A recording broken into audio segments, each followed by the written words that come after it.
जय श्री कृष्ण मित्रों, फिर एक बार बहुत बहुत हार्दिक स्वागत है आप सभी का। आज हम बात करेंगे मीन राशि के बारे में। मीन राशि के नवंबर महीने के प्रेम संबंध और वैवाहिक संबंध के राशिफल की चर्चा करेंगे और अंत में उपाय की चर्चा भी करेंगे। इसलिए वीडियो को पूरा अंत तक देखें व सुने, तभी आप मीन राशि वालों के नवंबर महीने के प्रेम संबंध और वैवाहिक संबंध के राशिफल की पूरी जानकारी प्राप्त कर पाएंगे। ये राशिफल चंद्र राशि पर आधारित है, यानी मून साइन पर। जिन लोगों को अपनी राशि नहीं पता है वो लोग अपनी जन्म कुंडली में ये देख लें कि चंद्रमा उनकी किस राशि में है। जिस राशि में चंद्रमा है वही उनकी राशि है। जिनके पास जन्म कुंडली नहीं है वो अपने नाम के पहले अक्षर से अपनी नाम राशि जान सकते हैं और ये राशिफल अपनी नाम राशि से देख व सुन सकते हैं। तो चलिए मित्रों, शुरू करते हैं। नवंबर के महीने में सबसे पहले प्रेम संबंधों की बात करेंगे। तो मीन राशि वाले लोगों को प्रेम संबंधों में नवंबर के महीने में अच्छे परिणाम देखने को मिल रहे हैं। आपके प्रेम संबंध अच्छे रहेंगे। आपके राशि स्वामी गुरुदेव हैं और गुरुदेव का गोचर मीन राशि में ही पूरे महीने रहने वाला है। मीन राशि में ही गोचर रहेगा, यानी कि आपके प्रथम भाव में गुरुदेव का गोचर होगा। पंचम दृष्टि उनकी पंचम भाव पर होगी और सप्तम दृष्टि सप्तम भाव पर होगी और नवम दृष्टि नवम भाव पर होगी। तो यहाँ पर अगर हम देखें तो प्रेम संबंधों में आपको काफ़ी अच्छे परिणाम मिलते हुए दिखाई देंगे। मीन राशि वालों के नवंबर महीने के प्रेम संबंध काफ़ी अच्छे रहेंगे।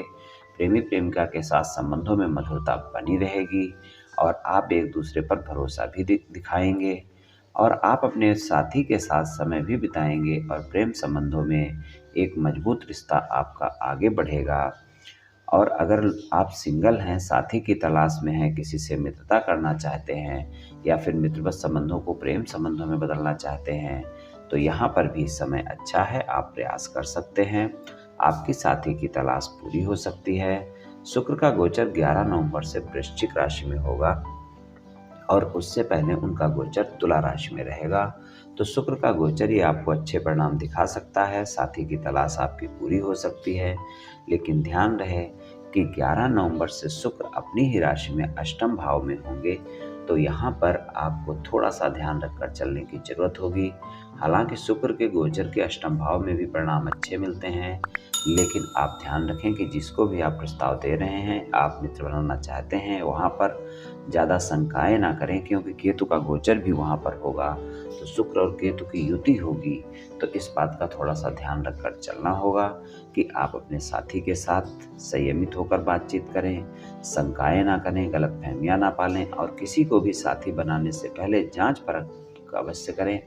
नहीं तो इस समय अगर आपके जीवन में कोई आता है नवंबर के महीने में और खासकर 11 नवंबर से पहले पहले, तो उसका थोड़ा सा आपने जांचना और जानना जरूरी है, क्योंकि वो साथी आपके साथ लंबे समय तक संबंधों में चल पाएगा ऐसा मुश्किल है। तो सिंगल लोगों को कुछ इस तरह के परिणाम मिल सकते हैं। और जिन लोगों के प्रेम संबंध पहले से हैं और प्रेम संबंधों में कोई ना कोई छोटा मोटा वाद विवाद चल रहा है और बातचीत नहीं हो पा रही है, नो कॉन्टेक्ट सिचुएशन चल रही है, बातचीत करना चाहते हैं, तो वहाँ पर भी आप नवंबर के महीने में प्रयास कर सकते हैं। लेकिन आपके लिए जो ज़्यादा अच्छा समय रहेगा वो 11 नवंबर से 30 नवंबर तक का रहेगा। वहाँ पर आप प्रयास करें, आपके वाद विवाद समाप्त हो सकते हैं और जिन बातों को लेकर आपके साथी के साथ आपका वाद विवाद हुआ है, उन बातों को स्पष्टता से आप सुलझाएं और अपने साथी से बातचीत करें। किसी तीसरे व्यक्ति की ज़्यादा सलाह ना लें, किसी तीसरे व्यक्ति को ज़्यादा बीच में ना डालें, अपने साथी से खुलकर बात करें, तो आपके वाद विवाद समाप्त हो सकते हैं। नवंबर के महीने में जो नो कॉन्टेक्ट सिचुएशन चल रही है वो कॉन्टेक्ट सिचुएशन में बदल सकती है। और जिन लोगों के बहुत पहले से प्रेम संबंध हैं और वो अपने प्रेम संबंधों को विवाह संबंधों में बदलना चाहते हैं, तो वहाँ पर भी प्रयास किया जा सकता है। नवंबर का महीना अच्छे परिणाम दिखा सकता है। गुरु का गोचर आपकी राशि में ही है, तो यहाँ पर आप प्रयास करें तो आपके प्रेम संबंध विवाह संबंध में बदल सकते हैं। लेकिन ध्यान रखें कि आपको अपने घर वालों को मनाना होगा और अगर आपका साथी भी नहीं मान रहा है तो साथी को भी मनाना होगा। तो नवंबर का महीना यहाँ पर अच्छे परिणाम दिखा सकता है। आप प्रयास कर सकते हैं और आपका साथी मान सकता है, आपकी बातचीत बन सकती है। तो जो लोग प्रेम संबंधों को विवाह संबंधों में बदलना चाहते हैं वो अपने परिवार के लोगों से, अपने साथी से नवंबर के महीने में बातचीत कर सकते हैं। वहाँ पर आपको सफलता मिल सकती है। लेकिन ध्यान रखें कि सभी जगह प्रेम संबंधों में कोई भी बातचीत है आपको वाणी पर संयमित होकर चलना है, गलतफहमियां ज़्यादा नहीं करनी है, क्योंकि राहु का गोचर आपके दूसरे भाव में, वाणी के भाव में बना हुआ है। तो परिवार के लोगों के साथ भी बातचीत करते वक्त संयमित रहें और उनको मनाने के समय में भी आपको थोड़ा ज़्यादा प्रयास करने की ज़रूरत हो सकती है। तो प्रेम संबंधों में नवंबर के महीने में मीन राशि वालों को कुछ इस तरह के परिणाम मिल सकते हैं। बात कर लेते हैं वैवाहिक संबंधों की। वैवाहिक संबंधों की बात करें तो सप्तम भाव में कन्या राशि है, स्वामी बुध हैं और बुध का गोचर 13 नवंबर से वृश्चिक राशि में होगा। इससे पहले तुला राशि में रहेंगे। तो वैवाहिक संबंधों के लिए अगर हम देखें तो 13 नवंबर से 30 नवंबर तक का समय ज़्यादा अच्छा है।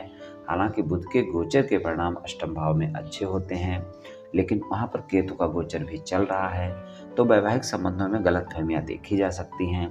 13 नवंबर तक का समय ऐसा है जब आपका जीवन साथी आप अपने घर के वालों की तरफ, यानी कि आपके ससुराल पक्ष के लोगों की तरफ की ज़्यादा बातें करेगा। यानी कि अगर कोई भी बातचीत ऐसी है जो ससुराल पक्ष के लोगों से आपकी चल रही है या होती है, तो वहाँ पर ध्यान रखें कि आपने अपने जीवन साथी के साथ कोई भी ऐसी बातें नहीं करनी है जिससे कि आपकी बातचीत खराब हो।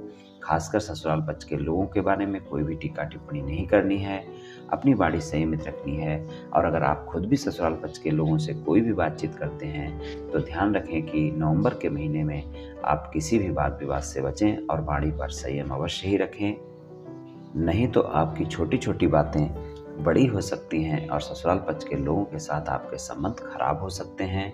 तो ससुराल पक्ष के लोगों के साथ बातचीत करते वक्त संयमित रहना है, जीवन साथी के साथ गलतफहमियां नहीं पालनी है। 13 नवंबर से 30 नवंबर तक का समय वैवाहिक संबंधों में ज़्यादा अच्छे परिणाम देगा। और अगर आपके जीवन साथी के साथ कोई भी वाद विवाद चल रहा है तो आप इस महीने अगर सुलझाना चाहते हैं तो उसके लिए 13 नवंबर से 30 नवंबर तक का समय ज़्यादा अच्छा है।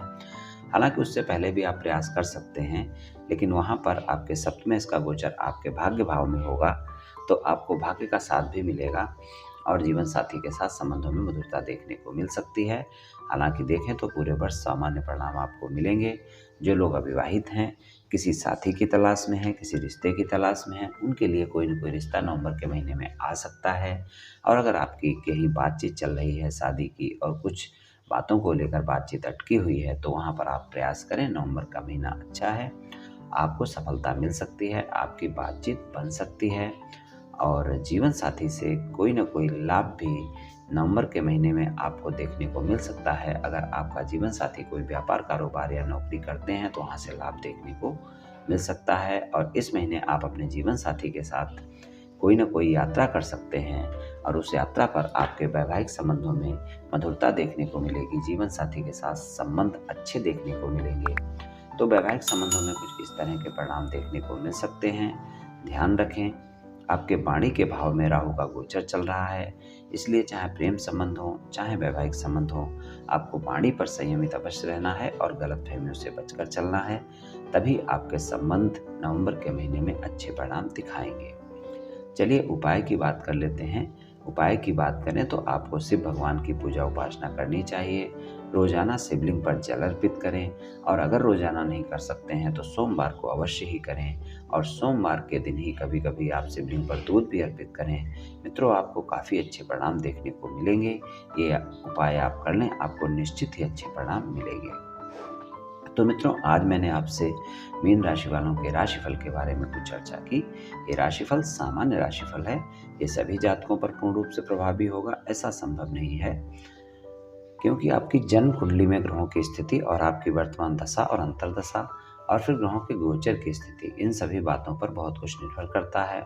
आप सभी स्वस्थ रहें, आयुष्मान रहें, धनवान रहें, ऐसी मेरी श्री कृष्ण भगवान से प्रार्थना है। जय श्री कृष्ण।